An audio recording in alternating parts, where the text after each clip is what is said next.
since my hair got cut and dyed. Sudhi's cookhouse-ലേക്ക് എല്ലാവർക്കും സ്വാഗതം. അപ്പോൾ ഇന്ന് വന്നിരിക്കുന്നത് ഒരു സിമ്പിൾ റെസിപ്പിയുമായിട്ടാണ്. നമ്മുടെ സേമിയ ഉപ്പുമാവ് എങ്ങനെ നല്ല ടേസ്റ്റി ആയിട്ടും അതുപോലെ തന്നെ എളുപ്പത്തിലും തയ്യാറാക്കാമെന്നാണ് ഇത് കാണിച്ചു തരാനായിട്ട് പോകുന്നത്. അപ്പോൾ നമുക്ക് വീഡിയോയിലേക്ക് കടക്കാം. അതിന് മുന്നേ ആയിട്ട് ആദ്യമായിട്ടാണ് ചാനൽ കാണുന്നതെന്നുണ്ടെങ്കിൽ എല്ലാവരും ഒന്ന് മറക്കാതെ സബ്സ്ക്രൈബ് ചെയ്യുക. ഒപ്പം അടുത്തുള്ള ബെൽ ഐക്കൺ കൂടി മറക്കാതെ അമർത്തുക. എന്നാൽ മാത്രമേ ഞാൻ മുന്നോട്ട് അപ്ലോഡ് ചെയ്യുന്ന വീഡിയോസിൻ്റെ നോട്ടിഫിക്കേഷൻ നിങ്ങൾക്ക് കിട്ടുകയുള്ളൂ. മാത്രമല്ല വീഡിയോ ഇഷ്ടമായെങ്കിൽ ലൈക്ക് ചെയ്യണം, ഷെയർ ചെയ്യണം, കമൻറ്റും ചെയ്യണം. അപ്പോൾ നമുക്ക് നേരെ വീഡിയോയിലേക്ക് കിടക്കാം. സേമിയ ഉപ്പുമാവ് തയ്യാറാക്കാനായിട്ട് 1.5 കപ്പ് സേമിയ നല്ല തിളച്ച വെള്ളത്തിൽ 7-8 മിനിറ്റ് നേരം വേവിച്ചെടുത്തിട്ട് ഒരു അരിപ്പയ്ക്കകത്ത് ഇട്ട് നല്ല തണുത്ത വെള്ളത്തിൽ കഴുകി ഇവിടെ റെഡിയാക്കി വെച്ചിട്ടുണ്ട്. അങ്ങനെ ചെയ്യുന്നത് അതിൻ്റെ ഒരു പശപ്പ് മാറാനായിട്ട് നമ്മളെ സഹായിക്കും. അതിനുശേഷം എടുത്തിരിക്കുന്നത് 3 സവോള നീളത്തിൽ അരിഞ്ഞതാണ്. അപ്പം ഇത് ചെറിയ സവോളയായിരുന്നു, അതുകൊണ്ടാണ് 3 എടുത്തത്.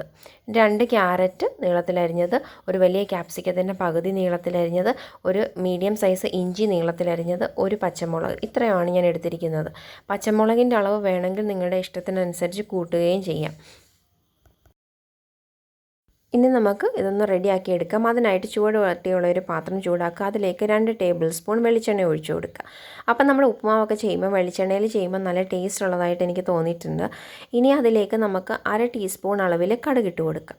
ഈ കടുകൊന്ന് പൊട്ടണം. പൊട്ടി വരുമ്പോഴത്തേക്ക് നമുക്കതിലേക്ക് വറ്റൽമുളക് ചേർത്ത് കൊടുക്കാം. നമ്മളൊരു 2 വറ്റൽമുളക് ചെറിയ കഷ്ണങ്ങളാക്കിയതാണ് ഇതിനകത്ത് ഇട്ട് കൊടുക്കുന്നത്. എന്നിട്ട് നമുക്ക് ചെറുതായിട്ടൊന്ന് ഇളക്കി കൊടുക്കാം. ഇനി ഇതിലേക്ക് നമ്മൾ ചേർത്ത് കൊടുക്കാനായിട്ട് പോകുന്നത് നമ്മുടെ ഇഞ്ചി അരിഞ്ഞു വെച്ചിരിക്കുന്നതാണ്. നീളത്തിൽ അരിഞ്ഞു വെച്ചിരിക്കുന്ന ഇഞ്ചിയാണ് നമ്മൾ ചേർത്ത് കൊടുക്കാനായിട്ട് പോകുന്നത്. അപ്പം ഞാൻ ഈ നീളത്തിൽ അരിഞ്ഞതിന് കാരണമെന്ന് വെച്ച് കഴിഞ്ഞാൽ നമുക്ക് കാണുമ്പം തന്നെ നല്ലൊരു രസമാണ് നീളത്തിൽ അരിഞ്ഞിട്ടുണ്ടെങ്കിൽ. അപ്പോൾ ഇഞ്ചിയുടെ ചെറിയ ആ പച്ച ഒരു മണമൊക്കെ മാറുമ്പോഴത്തേക്ക് നമ്മൾ എടുത്ത് വെച്ചിരിക്കുന്ന പച്ചമുളക് ഇതിലേക്ക് ഇട്ട് കൊടുക്കുക. അതിനുശേഷം നമ്മൾ അരിഞ്ഞു വെച്ചിരിക്കുന്ന ഉള്ളിയും കൂടെ ഇതിലേക്ക് ഇട്ട് കൊടുക്കാം. എന്നിട്ട് നമുക്കൊന്ന് ചെറുതായിട്ട് ഈ ഉള്ളി വാടുന്നൊരം വരെ ഒന്ന് ഇളക്കി കൊടുക്കാം. അപ്പം ഇനി ഇതിലേക്ക് നമ്മൾ ചേർത്ത് കൊടുക്കേണ്ടതെന്ന് വെച്ച് കഴിഞ്ഞാൽ ഉപ്പാണ്. അപ്പം ഞാനിവിടെ 1 ടീസ്പൂൺ അളവിൽ ഉപ്പ് ഇട്ട് കൊടുക്കുന്നുണ്ട്. അപ്പോൾ ഈ ഉപ്പിന് ശേഷം നമ്മൾ ഒരു 1/4 ടീസ്പൂൺ അളവിൽ മഞ്ഞൾപ്പൊടിയും കൂടെ ഇട്ട് കൊടുക്കുക. അപ്പോൾ ഈ ഉപ്പും മഞ്ഞൾപ്പൊടിയും കൂടെ ഇട്ട് ഇളക്കുമ്പോഴത്തേക്ക് ഉള്ളി പെട്ടെന്ന് വഴണ്ട് വരാനായിട്ട് തുടങ്ങും.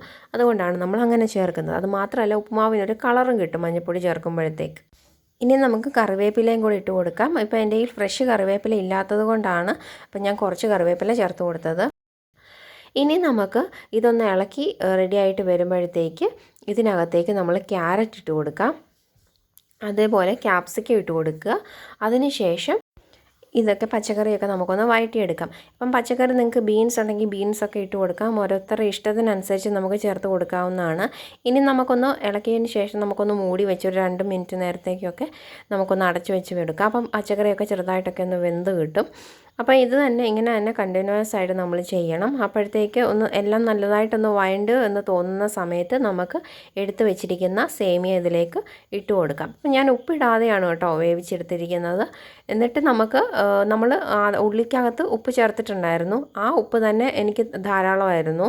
അപ്പം നിങ്ങൾക്ക് ഈ സമയത്ത് വേണമെങ്കിൽ ഒന്ന് ടേസ്റ്റ് ചെയ്ത് നോക്കിയേച്ച് എടുക്കാം. അതുപോലെ തന്നെ നമുക്കിതുപോലെ ഒന്ന് അടച്ചു വെച്ചിട്ട് ഒന്ന് കൂട്ടിയിട്ടിട്ട് അടച്ചു വെച്ചിട്ട് നമുക്കൊന്ന് ഒരു 2 മിനിറ്റ് നേരം ഒന്ന് ആവി അടുപ്പിച്ചെടുക്കാം.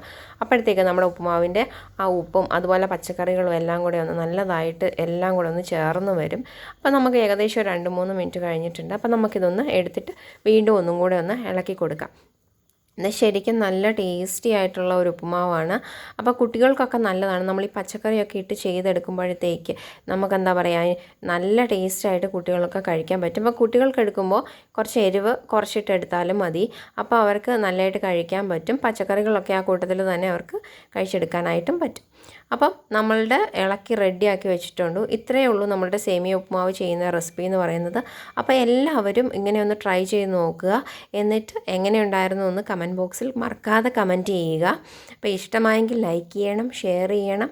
അതുപോലെ തന്നെ സബ്സ്ക്രൈബ് ചെയ്യാത്തവരാണെന്നുണ്ടെങ്കിൽ ഒന്ന് മറക്കാതെ സബ്സ്ക്രൈബ് ചെയ്യുക.